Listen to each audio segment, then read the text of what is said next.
सभी साधकों को प्रणाम। मुझे अभी भी वीडियो बनाने में दिक्कत आ रही है, बोलते बोलते मैं अटक जा रहा हूँ।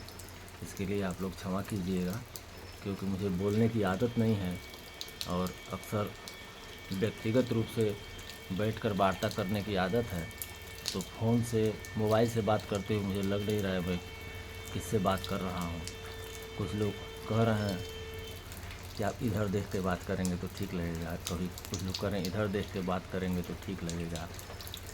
लेकिन जैसे मैं हूँ सहज रूप से वैसे ही आपके सामने उपस्थित हूँ।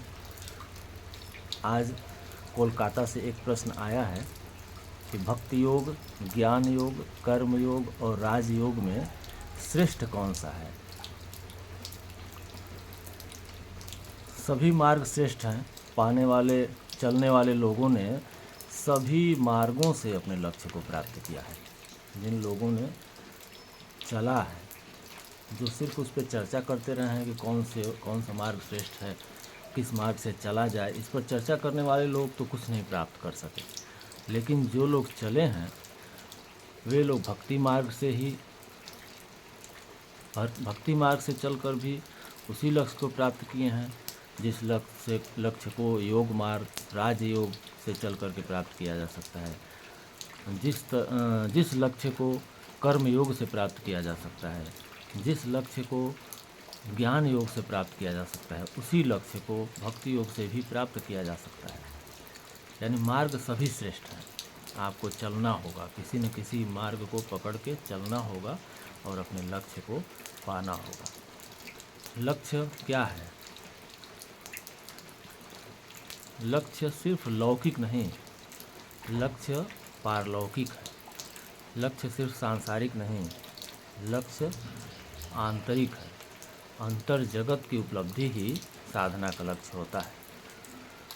तो इस पर तो बाद में मैं चर्चा करूंगा, क्योंकि इन चारों योगों के बाद बहुत सारे योग हैं।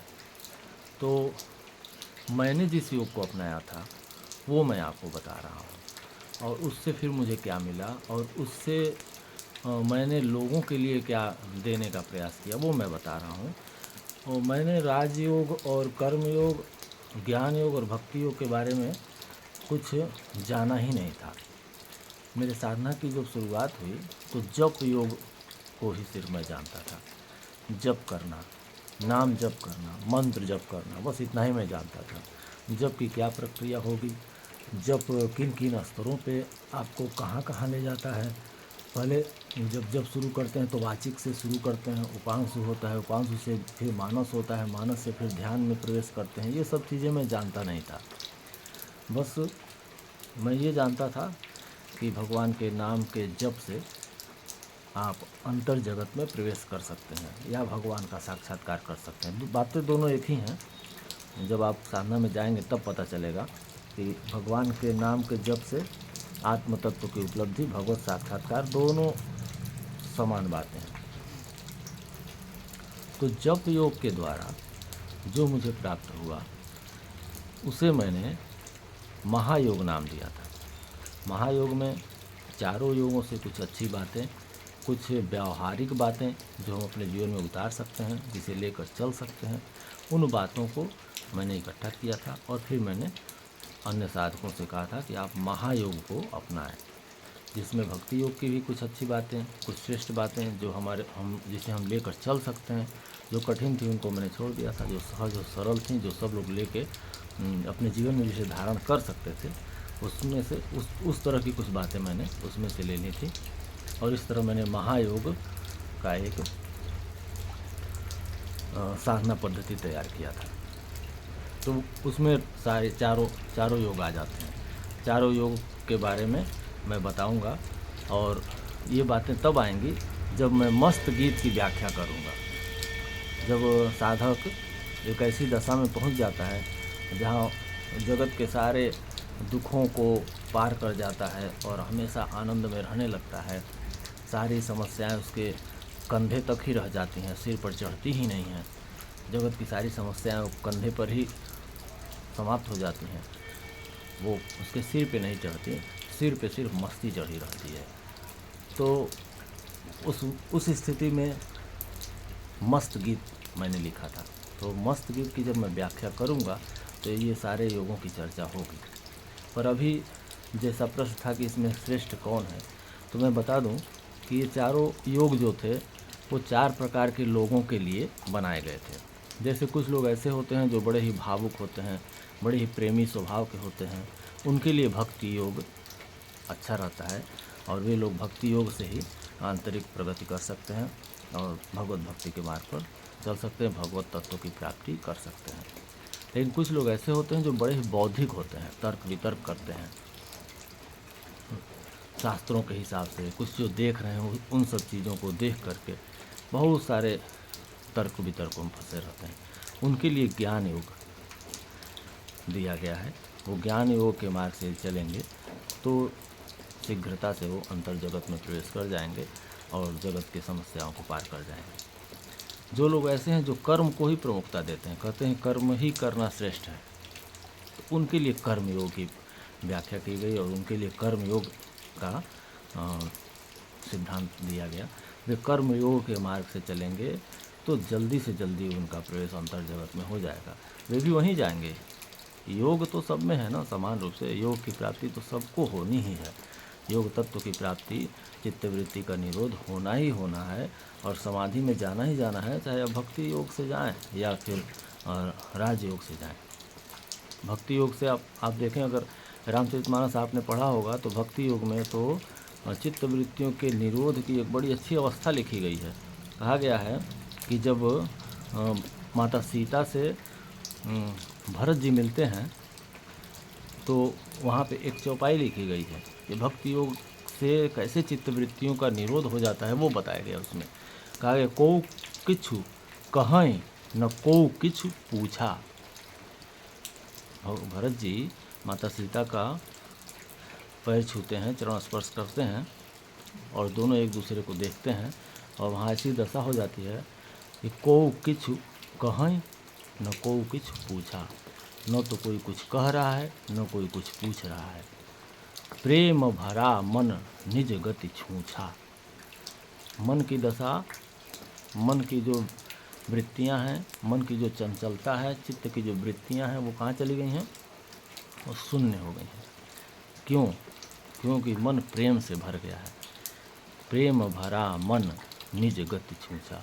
उसकी गति, मन को पहचाना ही जाता है उसी गति के हिसाब से। मन की गति ही समाप्त हो गई है प्रेम के भर जाने से। यह है भक्ति योग की उच्च दशा। भक्ति योग की उच्च दशा में जाएंगे तो वही चित्तवृत्ति का निरोध, वहीं पहुँचेंगे। तो जो लोग प्रेमी थे, जो लोग भावुक लोग थे, उनके लिए भक्ति योग था। जो कर्मठ लोग थे, कर्म पर विश्वास करते थे, उनके लिए कर्म योग के द्वारा भी वहीं पहुंचना है, चित्तवृत्ति की निरोध की ही दशा में।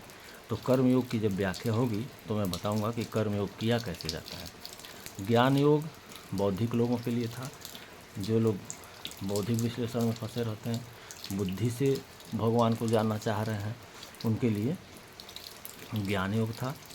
और राजयोग उन लोगों के लिए था जिनको कुछ न कुछ साधनाएं करनी हैं, जो मन की गति को रोकना चाह रहे हैं, श्वासों को रोकना चाह रहे हैं, शरीर को रोकना चाह रहे हैं, साधना चाह रहे हैं, उनके लिए राजयोग था। वो राजयोग के मार्ग से फिर वहीं जाएंगे चित्तवृत्ति की निरोध की दशा में। मैं बार बार ये कह रहा हूँ कि साधना पद्धतियाँ अलग हैं और योग एक दशा है, योग की एक उच्च अवस्था है जहाँ आपके चित्त की वृत्तियाँ शांत हो जाती हैं, जगत के वास्तविक दशा का साक्षात्कार हो जाता है। अभी जिस जगत को आप देख रहे हैं वो जगत मिथ्या है, वो जगत वास्तविक नहीं है, वो जगत आपके चित्त वृत्तियों के द्वारा बनाया हुआ जगत है और जिस तरह की वृत्तियां हैं उसी तरह का जगत दिख रहा है। लेकिन जिस दिन आप भक्ति में प्रवेश कर जाएंगे, योग में प्रवेश कर जाएंगे, किसी भी तरह की साधना पद्धति से जब आप एक उच्च दशा को प्राप्त करेंगे तो जगत को देखने का दृष्टिकोण बदल जाएगा, जगत का स्वरूप बदल जाएगा। अभी जो आप देख रहे हैं वो तो बनावटी है, वो वास्तविक नहीं है। तो इसलिए आप चारों प्रकार के योगों में से किसी भी योग का आश्रय ग्रहण करें और उस योग के द्वारा अपने वास्तविक स्वरूप का साक्षात्कार करें। इनमें कोई भी श्रेष्ठ अथवा निकृष्ट साधना पद्धति नहीं है। सारी साधना पद्धतियाँ एक प्रकार की दशा में, एक प्रकार की स्थिति में ले जाने में समर्थ हैं। आप किसी भी साधना पद्धति को लें और चलें।